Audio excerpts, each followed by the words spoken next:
Hello, good evening and good day to everyone, and especially to Dr. Nurita Judy, the lecturer for this subject, cross-cultural subject.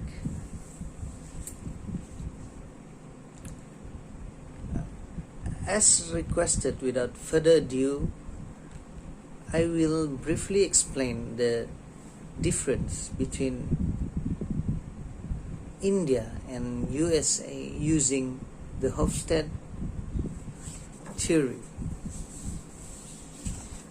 The Hofstede theory of cultural dimension, created by Gert Hofstede, is a tool used to explain variation in culture across countries and to see how business is conducted across cultures.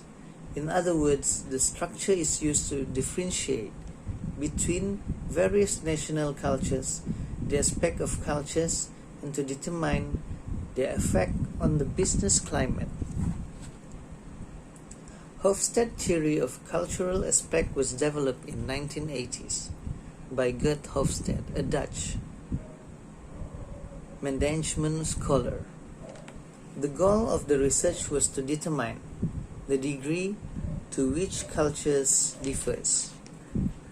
The dimensions are power distance index, high versus low, individualism versus collectivism, masculinity versus femininity, uncertainty avoidance index versus high versus low, long versus short-term orientation, and the fifth was indulgence versus restraint.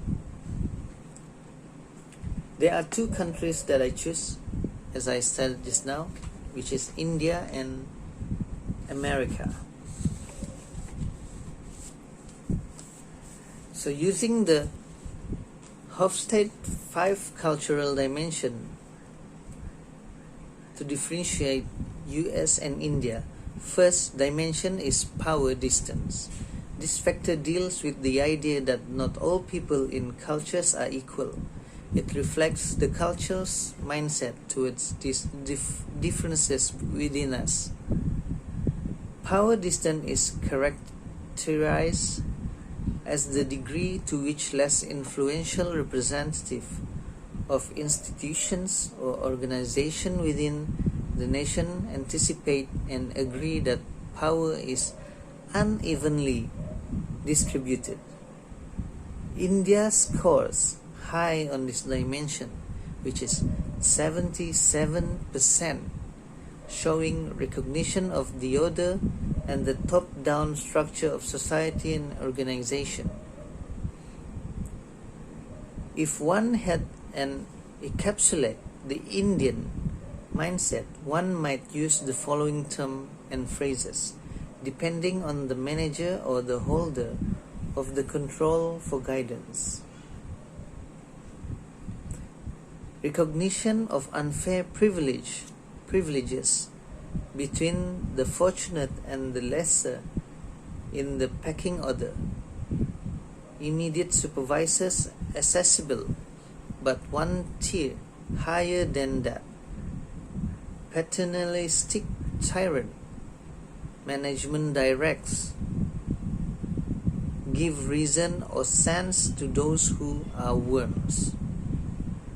Real authority is concentrated even though it does not appear, and managers rely on the obedience of their team members.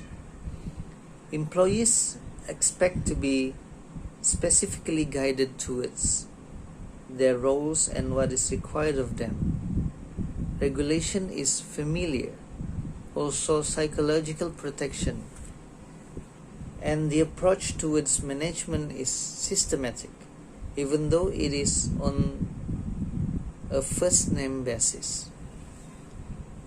But for America, it has a poor score of just 40% when it comes to power reach. Americans have formed a hierarchy in the workplace, but most respect individualism when it comes to their jobs. The United States of America has a culture that has been built over the years.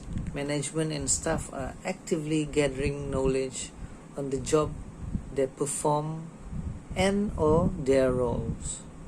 Americans are not shy when it comes to talking to people who are not familiar with knowledge. Americans prioritize rivalry and freedom over ties.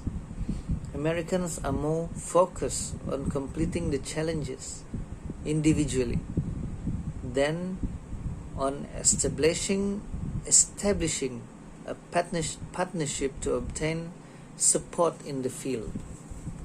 Second dimension is individualism. In India, with a very intermediate ranking of 48, is a culture with both collectivist and individualistic characteristic. The collectivist side implies that there is a high affinity for contributing to a broader social system in which people are required to behave in compliance with the common good of one identified in group.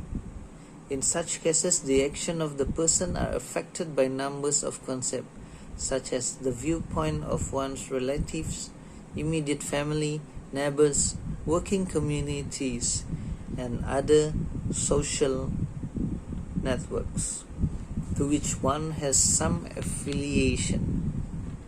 For a collectivist to be dismissed by one's colleague or to which one has some affiliation, for a collectivist, or to be thought lowly of one's expanded and immediate in-group, leave him or her to be thought lowly or one's expanded and immediate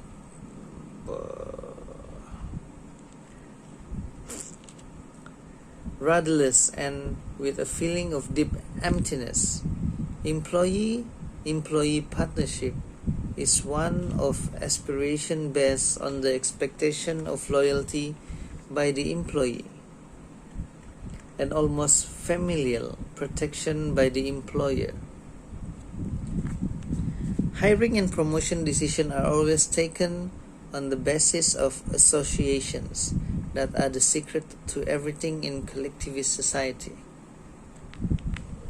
The individualistic features of Indian culture is seen as a product of its prevailing religion and philosophy, Hinduism.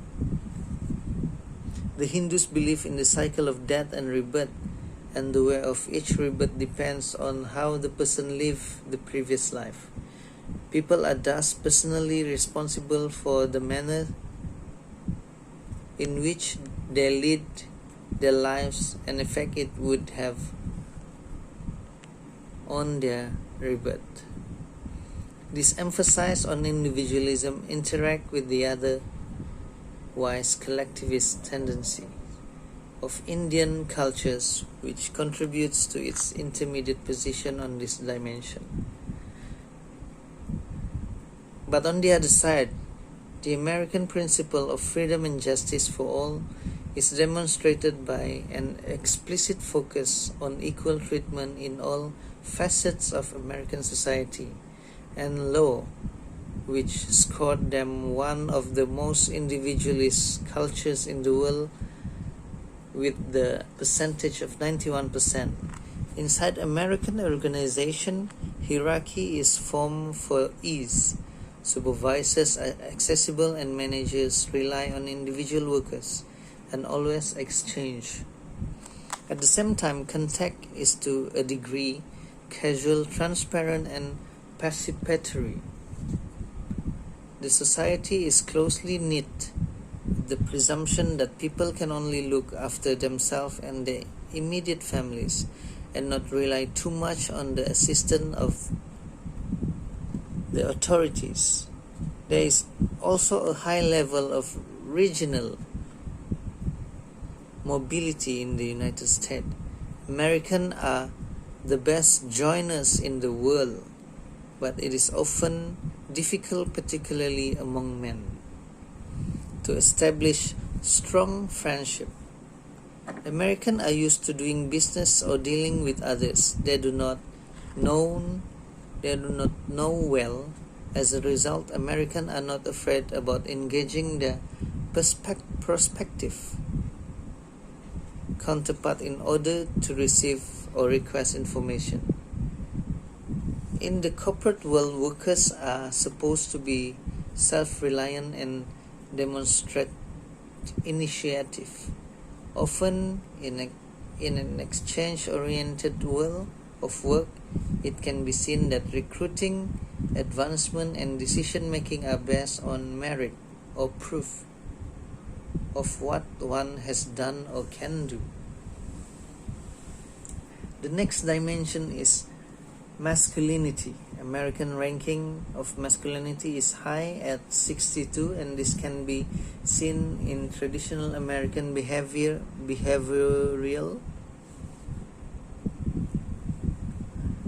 habits. This can be explained by the combination of strong masculinity drive and the most individualistic drive in the world. In other words, Americans, so to speak, are all displaying their masculine drive separately. The British, though, have the same culture in this regard. The question then should be, is the same drive not normally apparent on the surface? This disparity reflects the higher ranking of the United States on ambiguity avoidance than that of the United Kingdom. In other words, it can be observed that the same push in both culture, but the American reveal it up front. Can be observed that while the British catch ones by surprise, action in education, job, and play